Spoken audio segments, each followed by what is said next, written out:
Welcome to the HRchat podcast, bringing the best of the HR and talent communities to you. Welcome to another episode of the HR Chat Show. I'm your host today, Bill Banham. And in this episode, we welcome back, probably the most well-known guy, the biggest superstar in the world of HR, frankly. My guest today, he probably doesn't need any introduction, but I'm going to give him one anyway. He's been ranked as the number one management guru by Businessweek, profiled by Fast Company as one of the world's top 10 creative people in business. He's a top 5 coach in Forbes and recognized on Thinkers50 Hall of Fame as one of the world's leading business thinkers. Dave Ulrich, the wonderful Dave Ulrich, has a passion for ideas with impact. Dave and his colleagues over at RBL Group, and if you haven't checked out the RBL Group, please do. Fantastic content. They have 30 plus years of experience in helping organizations and individuals succeed through HR practices in talent, leadership, and organization. Dave previously appeared on the HR Chat pod back in May 2020. My goodness me, I can't believe that it's been that long already. And in that show, Dave talked about ways that leaders and employees can come through COVID-19 and the crisis that we thought perhaps was going to be a bit shorter back then, with greater resilience and new skills. We're going to maybe pick up a couple of those topics that we spoke about a couple of years ago there, Dave. But just to start with, thank you so much for joining me again on the HR Chat Show. Bill, what a privilege. HR Chat and the work that you've done with HR Gazette over years really does help provide ideas that will have impact. I mean, that's our goal, that's our purpose, and what a privilege to join you again today. Thank you. The privilege is all mine, but you're very gracious. Okay, so let's get into the questions. Dave, one of the things that I love about you, and like so many other people out there, is your optimism, your positivity. And throughout the crisis, you've remained an optimist, and you've emphasized things like the opportunities available to HR leaders who are willing to use this time right now as a chance to learn and grow and develop and support each other. But when it comes to the role of the HR function in contributing to the overall success of the organization, Dave, what are you most hopeful for in 2022?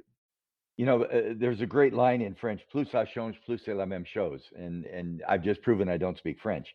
But the message is continuing. I mean, it's not just 2022, it's 20, as you said before, it's 2020.1, 2020.2, 2022 now. HR is not about HR. It's an interesting question. What's the most important thing that we in HR can give an employee? And I often have a little test. Is it belonging, believe, become, all the above, or none of the above? Everybody says all the above. We can give employees believe, become, belong. None of the above. The most important thing that we in HR can give an employee and our company is a company that succeeds in the marketplace. Let me say that very clearly. Unless and until you succeed in the marketplace, there is no workplace. And I see us in HR getting all excited about building great workplaces.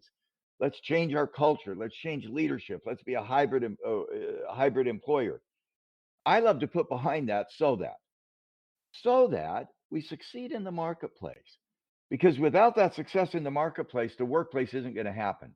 I've been in a lot of companies over my lifetime where they had some very innovative HR practices, but they weren't linked to success in the marketplace. And many of those companies, I could go through a list of them and embarrass myself, are gone. So for me, that meta message continues.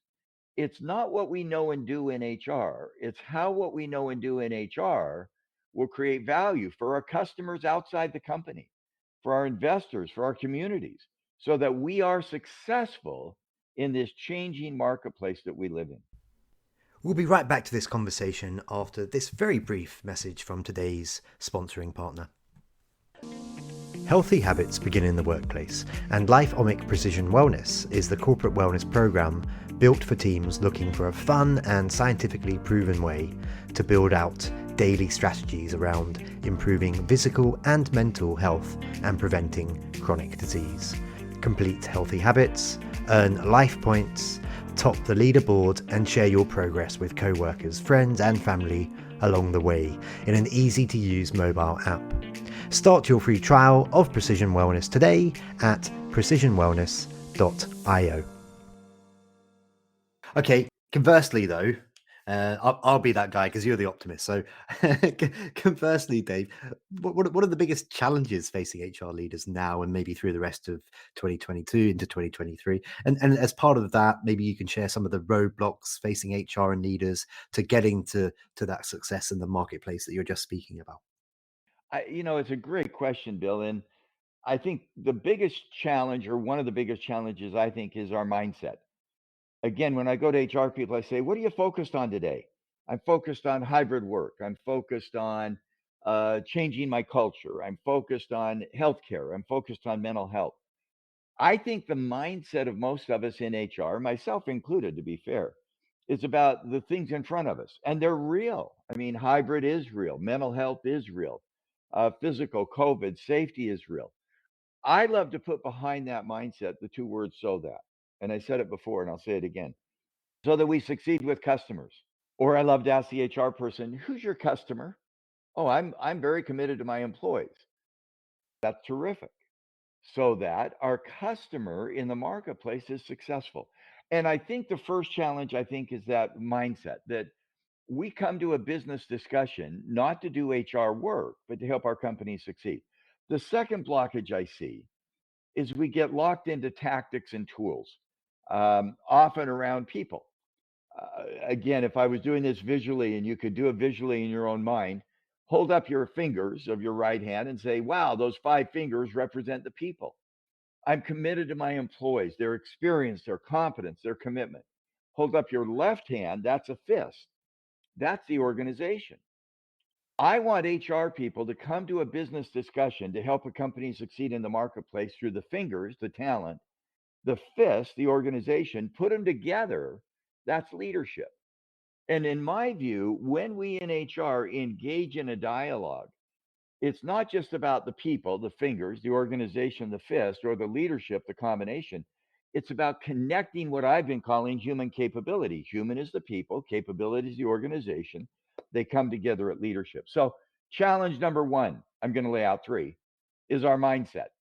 Do we see ourselves as contributors to the business? There are some people say, "Oh, that's not what business partners." That's what being a business partner is. We're sitting at the table helping a business succeed in the marketplace. Number two, through talent, leadership, and organization. We contribute all three. And the third issue is we then have to reinvent HR. We've got to rediscover, how do we build the HR department? In my silly metaphor, my fingers represent talent, my fist is organization, the combination, they come together, that's leadership. Then my forearms represent the HR services that sustain it. Do we hire our people? Do we do performance management, information work? Do we have all the HR reinvention systems that make that happen? So, those are my three challenges, and I hope opportunities. One is changing the way we think, our assumptions. Two is through talent, leadership, and organization, we succeed in the marketplace.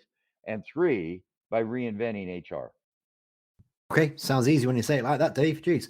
Um, so I just want to, we'll get back to what's going on in the world right now in more general terms shortly. But I do just want to give a little bit of lip service to the Dave Ulrich HR model. You know, it's not everybody I interview on this show that has an HR model named after them. So the model was introduced in '95 as a way of organizing HR functions, designed for larger organizations, largely with big and unwieldy teams. And the model was designed to streamline ways of working and ensure team members were clear on their roles and responsibilities. You split HR into four key sections as part of the model, Dave. In 1995, what kind of, we couldn't have done this broadcast. What kind of internet access? In 1995, we built an HR agenda that said, how does HR create value? That was the agenda. In the last 22 years, we've changed that model dramatically. Now, the assumption's still the same. HR is about plus la chose, plus c'est la même chose, my bad French. We're still about creating value, but we've evolved. HR is not about its structure. And, do we have centers of expertise, embedded HR people? We've got to do that. But we've now identified in our latest version that there are 9 characteristics of my forearms. Remember, I had my fingers is the talent, my fist is the organization, the combination is leadership, and the forearms represent reinventing HR. We reinvent HR by having, and I won't bore you with the 9, but you've got to do the HR structure. That's number 4 in our model. But what we have found that's the most critical in today's world, and I love research. I love research. We have data from over 3,000 people in 1,000 companies. The most critical piece of HR today is getting our identity right and our reputation. That's that assumption. HR is not about an administrative service. It's not about the day-to-day routines. It's creating value. That has the most impact on business results. And the other critical factor is not the structure. I'll do a little more with this. It's the relationships. What we found in our research of these 9 dimensions, HR structure, centers of expertise, embedded HR, that's fine, was not as critical as the relationships. And a lot of times in HR, we get emboldened and consumed with who's going to report to whom. Do we have embedded HR? Do we have centralized HR? What we're finding is that's not the really good question. I'll give an example of that. I've been, and I know you've celebrated, your new name is Abu Arthur. You've celebrated family, and I've been married now for 40, oh man, I can't remember how long, 45 years. In those 45 years, and I'd love to ask you and your partner, how often do you and your partner sit down and do what's called a RASI? Who's responsible? Who's accountable? Who's consulted? Who's informed? Or some other decision model? You know, in 45 years, Wendy and I have never done it. That's structure. That's who's accountable, who's going to do what. We have a great relationship. When Wendy's busy, I do laundry. I fix food. I do shopping. When I'm busy, she does laundry. She does food. We have a relationship. And I beg our HR people to look at not the roles, but the relationships. How well do we work with each other? Now, you need some role clarity. You need specialists who have deep expertise. You need generalists who can adapt that expertise to a business or a function or a geography. But if you don't have a good relationship among those folks, it's not going to work. And that's what our research showed. With Wendy and I, we seem to have a pretty good relationship. And I'm assuming you and your partner have a great relationship as you deal with Arthur. And it varies from day to day. That's where we're seeing HR today. It's not about role clarity.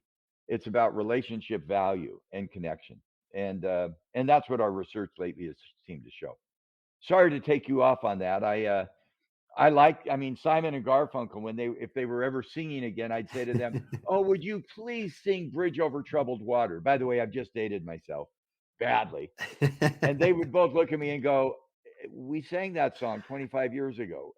Go get the recording. Can we share with you what we're doing today?" And I hope we in HR are constantly reinventing. That let's not go back and rediscover the past. Let's recreate our future. I get it. No, and I respect that. You're an artiste, sir. You're an artiste. Okay, so let's make it current then, fairly current. In a pretty recent interview, it was back end of 2021, I believe. You explain, and I'm quoting you now. Now is the time to reinvent HR by pivoting from benchmarking and best practice to guidance, instead of improving by comparing oneself to others and by adapting what others do well. We must move beyond these descriptions of HR work to prescriptions. We want to move to guidance, to be prescriptive on how and what we should be doing. Please, can you maybe expand on the why? Thank Yeah, you. and I'd love to understand, how Yeah. HRs can be more prescriptive, Dave. Let me start with that assumption. Now is the time. I don't think in my career, and obviously I defined how old I am by how long I've been married. Um, I don't think I've seen a more critical time when business leaders, not HR leaders, are talking about my fingers, talent, the great resignation. Do we have the right people? Are people our customers' most important asset? Organization, culture, where do we work? Leadership. I mean, those are center stage in ways I've never seen before. And so I put on that a quote from an American activist, Martin Luther King, gave a great talk in 1964, I Have a Dream. And many remember the I Have a Dream message, but he didn't start there. He started with now is the time. And he said it 5 times. So for me, now is the time. Now is the time for us in HR to step up to make a difference. So what is it we've got to do? Let me take you through 3 traditional things. We benchmark. Benchmarking says, how well am I doing versus someone else? Do I weigh the right weight? Do I exercise enough? Am I as good as? That's really interesting, and it gives me a nice discussion point. Then we do best practice. How can I weigh less? How can I be more effective? How can I as a leader benchmark? Is my leadership, I'm a 4.5 and the average is 4.7 on a 5-point scale. We benchmark, we do comparison shopping, then we do best practice. Who's the best? By the way, I've written books on that, Bill, for decades, and so have all of your guests. Who's the best? Well, that's kind of interesting, but I don't want to be as good as Unilever in social responsibility, and I shouldn't start naming companies. I don't want to be as good as somebody else. Then we do predictive analytics. So, stage one, benchmark. How am I doing versus someone else? Best practice. Who's really good? Predictive analytics. Why are they good? Let me tell you the question I'm interested in. What do I need to do to be better? What should I weigh? How should I exercise? How should I be a better leader? And in my view, that issue of impact requires guidance. So benchmarking, I don't care how I compare to someone else. I want to learn from best practices and I want to know why they're a best practice. That's predictive analytics. Again, number one, benchmark. Number two, best practice. Number three, predictive analytics. I love stage four. What can I do to lose weight? By the way, I've not always done very well on that because I try to copy somebody else's diet plan. It doesn't work. What can I do to lead better? What can I do to build better talent? That's what we call guidance. How do I make my agenda happen for me? And again, I think benchmarking is a great idea. Nobody disagrees. That's really interesting, but it's intellectual. Best practice. Wow, I can learn a lot about somebody else. Predictive analytics. I know why they're good. But what I want is guidance. So we created, and you can go online, rbl.ai, rbl.ai, very simple, a guidance system. What can I do in talent, my fingers, organization, my fists, leadership, the combination, and forearms, HR? We have 37 initiatives. Where should I focus this year on those 37 initiatives so that I serve my external customer? I meet financial goals. I build community reputation and citizenship goals. I deliver my strategy. I meet employee productivity. I think that's the agenda for HR that really excites me. I don't need to know how everybody else is doing. I don't need to know who's the best and the exemplar. I don't even need to know why they're the best. I want to know what I can do to deliver the outcomes that I care about. That's what we call guidance. We are already coming towards the end of this interview, Dave. I can't believe it. I feel like we've only just got going, but I've got two more questions for you before we do wrap up. And I'll be a little quicker, Bill. I'll be less loquacious. No, sir. I sit here and I learn when I chat to you. So this is kind of related to what you were just talking about, but in a recent LinkedIn article called "How Can Businesses and HR Leaders Simplify Complexity?" you wrote the following: even before the last 2 years, business leaders had to deal with the complexities of their lives by sacrificing, bundling, delineating, creating value, and renewing. But with the unparalleled demands of the past 2 years, the ability to simplify complexity is more critical than ever. You go on in the same article to explain this notion of simplifying complexity. Can you explain that for our listeners today and why it matters so much for HR leaders? If I were in the world we live in, there's a lot of signals. We have your podcast, that is so good, and I encourage people to listen to it. But there are TED Talks, there are LinkedIn articles. There's a lot of stuff out there. So how do I know where I should focus? How do I know what I should do? How do I find the signal in all the noise? How do I find the thing that will help my son Arthur have a better life? All the things I could do, what will matter most? And we've been thinking about that. I can get lost well, I got two mistakes. I go from problem to solution without getting complex. That's that's not going to be helpful because it's simplistic. To treat your people better. Ooh, put out an ad. Our people are our most important asset. Well, that's simplistic and not very helpful. I got to get complex. How do I get the most out of my people? I'm not being short about this. Avoid simplicity. Avoid thinking that doesn't require complexity. But on the other hand, when there's all the things I could do, where should I focus? And we've had a couple of hints. Relax. Don't try to be somebody else. Observe, organize your world, create thought patterns. There's a great book out called Framers Find a way to organize a complex world. That's simplification. Act with agility, act and agile and adapt. And then finally, renew, learn, process. Relax. I'm going to find simplicity on the other side of complexity. Observe, organize the complex world into patterns. That's the talent, leadership, organization, human capability is what I call that. Act with adaptation and agility, and then renew. Be willing to unlearn and learn again. Our sense is those steps will get me to the bottom of a diamond. The top of the diamond is the question, how do I get more out of my people? The wide angle of the diamond is so critical. That's the complexity. The bottom part of the diamond is the hard part. How do I now go from complexity to simplicity without being simplistic? Long answer. Boy, do I hope we can do that in HR. Boy, do I hope we can do that in HR. Me too, Dave. Me too. Hey, listen, before we do wrap up, it would be remiss of me not to ask what's going on for you this year in 2022 and how our listeners can connect with you and learn more. You know, I've written a lot of books that nobody reads. Some people read them. Thank you. I decided a couple of years ago, and I'm not traveling. Almost none of us are traveling. The world has changed. I want to listen to people. So I've started posting on LinkedIn every week. I post every Tuesday on LinkedIn a new article. One week, 150 words, very short. The other week, I had 11 to 1,200 words, a little longer. They're not elegant. They're not perfectly coiffed like a beautiful hairstyle, but they're morning pages. Join me on LinkedIn. And then we have a website, rbl.net. RBL is the name of our firm, .net. And we post ideas. Join me in discovering the future. I'm going to end where you started. You said I'm an optimist. Lots of times there's prophets, and I'll use a religious metaphor that is not about religion. And they tell people, you're going to hell if you don't repent. Other prophets say, let me show you where heaven is and how to get there. I'd rather be the second prophet. I'd rather not look back and tell people, oh, if you don't change, you're in trouble, you're failing, you're not good. I'd rather be the prophet. And Bill, so are you. I've looked over your podcast. You are so positive and so upbeat. You're the prophet who says, here's what heaven looks like, and here's some pathways to get you there. That's where I hope we can go in HR. And now is the time to begin to have that impact in a very positive way.